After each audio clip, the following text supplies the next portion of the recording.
Marxist communist கட்சியினுடைய மாநில குழு கூட்டம் இன்றைய தினம் மத்திய குழு உறுப்பினர் தோழர் குணசேகரன் தலைமையில் நடைபெற்றது.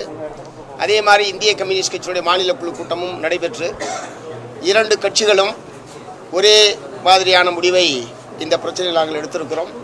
நடைபெற்று முடிந்திருக்கிற சட்டப்பேரவை தேர்தலில் எந்த ஒரு கட்சிக்கும் பெரும்பான்மை என்பது கிடைக்கவில்லை, எந்த ஒரு கூட்டணிக்கும் பெரும்பான்மை என்பது கிடைக்கவில்லை. இத்தகைய சூழ்நிலையில் இங்கே தமிழ்நாட்டில் மக்களால் தேர்ந்தெடுக்கப்பட்ட ஒரு அரசாங்கம் அமைய வேண்டியது அவசியம். அதுவும் நாளை மறுநாள் 10ஆம் தேதிக்குள் அமைக்க வேண்டும். இல்லை என்று சொன்னால் கவர்னர் ஆட்சி என்பது அமுல்படுத்தப்படும் என்கிற ஒரு நெருக்கடியான நிலைமை என்பது தமிழ்நாட்டிலே ஏற்பட்டிருக்கிறது.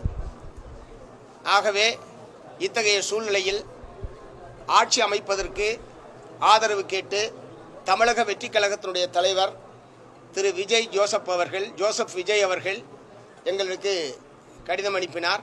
அவர்களுடைய நிர்வாகிகள் நேரடியாக வந்து பேசினார்கள், இரண்டு கட்சிகளோடும் பேசினார்கள். கடிதம் மூலமாகவும் எழுத்துப்பூர்வமாகவும் ஆதரவு தர வேண்டும் என்று அவர்கள் கேட்டுக்கொண்டார்கள். அது சம்பந்தமாக இன்றைக்கு நடைபெற்ற மாநில குழு கூட்டத்தில் மிக விரிவாக விவாதிக்கப்பட்டது. இப்போது இருக்கக்கூடிய நிலைமையில் 10ஆம் தேதிக்குள் மக்களால் தேர்ந்தெடுக்கப்பட்ட அரசு அமையவில்லை என்று சொன்னால் ஆளுநர் ஆட்சி என்பதுதான் நடைமுறை சாத்தியம் என்கிற நிலைமை என்பது ஏற்பட்டிருக்கிறது. ஏற்கனவே தனிப்பெரும் கட்சி என்கிற முறையில் முறையாக தமிழக வெற்றி கழகத்தை ஆட்சி அமைப்பதற்கு மாநில ஆளுநர் அனுமதித்திருக்க வேண்டும். அதற்கு பதிலாக குறிப்பிட்ட எண்ணிக்கை இல்லை, 118 என்பதற்கான எண்ணிக்கையை நீங்கள் கொடுத்தால்தான் ஆட்சி அமைக்க அழைப்பேன் என்று ஆளுநர் சொல்லியிருப்பது என்பதே சட்டத்துக்கு விரோதமானது, ஜனநாயகத்துக்கு விரோதமானது. இதன் மூலமாக தமிழக வெற்றி கழகம் ஆட்சி அமைப்பதை தடுக்கக்கூடிய நடவடிக்கையில் தமிழக ஆளுநர் அவர்கள் ஈடுபட்டிருக்கிறார்கள். ஆகவே ஆளுநர் ஆட்சி என்பது பாரதிய ஜனதா கட்சி கொல்லைப்புற வழியாக ஆட்சி நடத்துவதாகத்தான் அமையும். இந்த சட்டப்பேரவை தேர்தலில் பிஜேபி அதிமுக கூட்டணியை தோற்கடிப்பது என்பதுதான் இந்த திராவிட முன்னேற்ற கழகத்தின் தலைமையிலான மதச்சார்பற்ற முற்போக்கு கூட்டணியுடைய மிக முக்கியமான கடமை.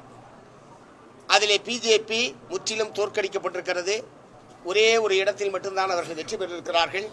ஆகவே தேர்தலில் தோல்வியடைந்தாலும் ஆளுநர் மூலமாக தமிழகத்தில் ஆட்சியை நடத்துவது என்கிற நோக்கத்தோடு தான் ஒன்றிய பாஜக இத்தகைய முயற்சிகளில் ஈடுபட்டிருக்கிறது என்று நாங்கள் குற்றம் சாட்டுகிறோம்.